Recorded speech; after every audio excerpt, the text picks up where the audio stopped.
कहते हैं अकेला रहना लाख गुना बेहतर है बजाय उन लोगों के साथ रहने के जो नेगेटिव सोच रखते हैं या हमेशा टाइम वेस्ट करने वाली बात करते हैं। यह बात ना केवल सच है बल्कि बहुत से महान लोगों ने इसी राज को अपना के सफलता भी हासिल की है। ये बात लेट समझ में आती है, लेकिन हाँ, अकेले रहकर आप भीड़ के मुकाबले कई गुना बेहतर सोच सकते हैं और कई गुना बेहतर काम कर सकते हैं। दुनिया में दो तरह के लोग होते हैं, एक तो वो जो लक्ष्य को पाने के लिए किसी दूसरे पे डिपेंड करते हैं और दूसरे वो जो अकेले रहकर मेहनत करके अपने सपने को साकार करते हैं। इतिहास गवाह है कि जो लोग अकेले रहकर अपने लक्ष्य पे ध्यान देते हैं वो एक दिन बड़ा मुकाम हासिल करते हैं, चाहे वह एलन मस्क हो, एल्बर्ट आइंस्टाइन या स्वामी विवेकानंद। इन सभी ने अपने जीवन में बहुत समय अकेले बिताया क्योंकि वे जानते थे कि अकेले रहकर जो सीखा जा सकता है, जो पाया जा सकता है, वो भीड़ का हिस्सा बनकर नामुमकिन है। एक चील हमेशा अकेली उड़ती है और सबसे ऊंची उड़ान भरती है, इसलिए उसे पक्षियों का राजा कहा जाता है। उसी तरह शेर कभी झुंड में नहीं रहता, वह अकेला ही चलता है, इसकी वजह से इसे जंगल का राजा कहा जाता है। तो क्यों ना आप भी अकेले रहकर अपने लक्ष्य पर मेहनत करें और एक ऐसा मुकाम हासिल करें कि आपको देखकर ये दुनिया चौंक जाए। अकेले रहने के 8 फायदे मैं अगले 3 से 4 मिनट में आपको बताऊंगा दोस्तों, वीडियो में बने रहिएगा। बेनिफिट नंबर 6, 7 और 8 बहुत इंपॉर्टेंट है आपकी लाइफ को आगे ले जाने के लिए। चलिए आइए बढ़ते हैं। तो सबसे पहला बेनिफिट सेल्फ कंट्रोल, जिसे आत्म नियंत्रण भी बोलते हैं। जब हम अकेले रहते हैं तो खुद को बेहतर तरीके से कंट्रोल कर पाते हैं। अपने विचार, अपने इमोशंस, इन सभी को कंट्रोल करने का हमें एक मौका मिलता है। हम लोग खुद पर ध्यान केंद्रित करते हैं, जिसकी वजह से हम अपने टारगेट, अपने गोल के और भी नजदीक पहुंच जाते हैं दोस्तों। दूसरा बेनिफिट इसमें सबसे बड़ा जो दिखाई देता है वो है खुद को ढूंढना, यानी कि फाइंडिंग योरसेल्फ। बहुत से लोग दूसरों के बारे में सोचते सोचते खुद को ही भूल जाते हैं।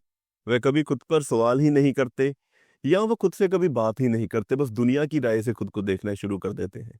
उनका असली उद्देश्य क्या है, क्या था, उन्होंने क्यों शुरू किया, ये सब कुछ भूल जाते हैं। लेकिन हाँ, जब आप अकेले में बैठेंगे तो इस चीज को समझने में मदद मिलेगी, क्योंकि आप दुनिया के शोर से दूर रहेंगे।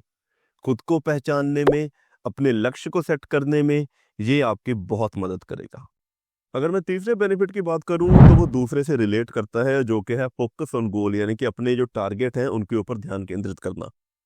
अब यहाँ पे सिंपल सा फंडा है दोस्तों कि जितना अधिक समय आप अपने साथ अकेले में बिताएंगे, अपने गोल, अपने टारगेट की ओर ज्यादा ध्यान दे पाएंगे। इतिहास में ऐसे बहुत सारे उदाहरण हैं जहाँ पे एक वैज्ञानिक या कोई भी खोजकर्ता वो एक बहुत लंबे समय तक अकेले रहे, तभी हमारे पास बहुत महान महान खोजी आई। अब जब हम अकेले रहकर अपने गोल के ऊपर फोकस करेंगे तो यहीं से हमें चौथा बेनिफिट मिलेगा, जो है क्रिएटिव माइंडसेट।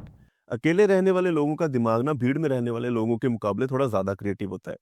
जब आपका मन शांत हो, आप नई और अनोखी चीजों के बारे में सोच रहे हो, आप उनके ऊपर फोकस कर रहे हो, तो उस टाइम पे उस काम को करने के कई नए नए तरीके आपके माइंड में आएंगे।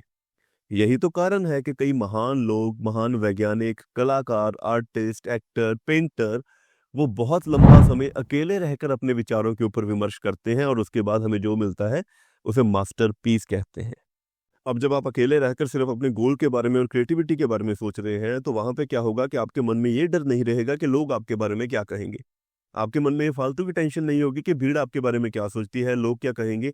अकेले रहकर आप सिर्फ अपने गोल, अपने काम के ऊपर ध्यान दे पाएंगे, नेगेटिविटी आपके आसपास भी नहीं होगी। तो यही कारण है दोस्तों कि जब आप अकेले रहते हैं आप चिंता से मुक्त होते हैं, और जब आप चिंता से मुक्त होते हैं अपने गोल के ऊपर ज्यादा बढ़िया ध्यान देते हैं, और जब आप ज्यादा बढ़िया फोकस कर पाते हैं, क्रिएटिविटी निकलती है, तो उस टाइम पे बहुत ही बढ़िया रिजल्ट आपके सामने आता है। छठा बेनिफिट बहुत ज्यादा इंपॉर्टेंट है और ये पहले 5 बेनिफिट का ही रिजल्ट होगा। इसे हम कहते हैं सेल्फ इंप्रूवमेंट। एक बहुत बड़ी ही बढ़िया कहावत है एक, कि अगर आप हर रोज खुद को 1% इंप्रूव करें, 1% सुधारें ना, तो साल के एंड में आपकी टोटल इंप्रूवमेंट 365% होगी। यानी कि आप एक साल में अपने पहले लेवल, बिगिनिंग लेवल से 3.5 गुना बेहतर हो जाएंगे। ये चीज कभी कभी भीड़ में रह के, लोगों में रह के, या नेगेटिव लोगों के साथ रह के, उनकी बातें सुन के, या ये सोच के कि लोग क्या कहेंगे, ये पॉसिबल नहीं हो पाता। अकेले रह के आपको खुद को सुधारने और सुधरने का बहुत ही बढ़िया मौका मिलता है। और जब आप खुद को सुधार पाएंगे तो यहाँ पे 7th बेनिफिट आपको एक बाय प्रोडक्ट मिलेगा, जो होगा बेटर अंडरस्टैंडिंग। यानी कि आप हर चीज को गहराई से समझ पाएंगे, सोच पाएंगे और एनालाइज कर पाएंगे। और जब आप ये तीनों चीजें कर पाएंगे तो चौथी चीज बाय प्रोडक्ट में निकलेगी, वो होगा बेटर डिसीजन। आप अपने जीवन के जो डिसीजन है वो बढ़िया तरीके से ले पाएंगे। और आपका जो भविष्य है वो उसी बात पे डिपेंड करता है कि आपने आज कौन सा डिसीजन लिया। तो जब आप अकेले बैठते हैं, सब कुछ समझने की पावर रखते हैं, तो आपके डिसीजंस धीरे-धीरे इम्प्रूव होने लगते हैं। और जब आप खुद डिसीजन बढ़िया ले पाएँगे तो 8th बेनिफिट निकलेगा आपका king like attitude. King like attitude क्या होता है? कि आप ये नहीं सोचेंगे कि लोग क्या कहते हैं, किसी के इंप्रेशन में नहीं आएँगे, आप अपने जीवन को खुद मैनेज करेंगे। आप किसी पे डिपेंड नहीं रहेंगे। आपका दिल और दिमाग आपकी बात सुनेगा। आपको एक ऐसी मानसिकता, एक ऐसी मेंटालिटी प्रोवाइड करेगा कि आप जो कहेंगे, वो होने लग जाएगा। व्हाई? बिकॉज़ आपका थॉट प्रोसेसिंग बहुत बढ़िया है दोस्तों। उम्मीद है दोस्तों कि इस वीडियो के साथ आप कहीं न कहीं रिलेट कर पाए होंगे। चलिए कामयाबी की तरफ पहला कदम उठाया जाए। अकेले रह के अपने थॉट्स को सुधारा जाए।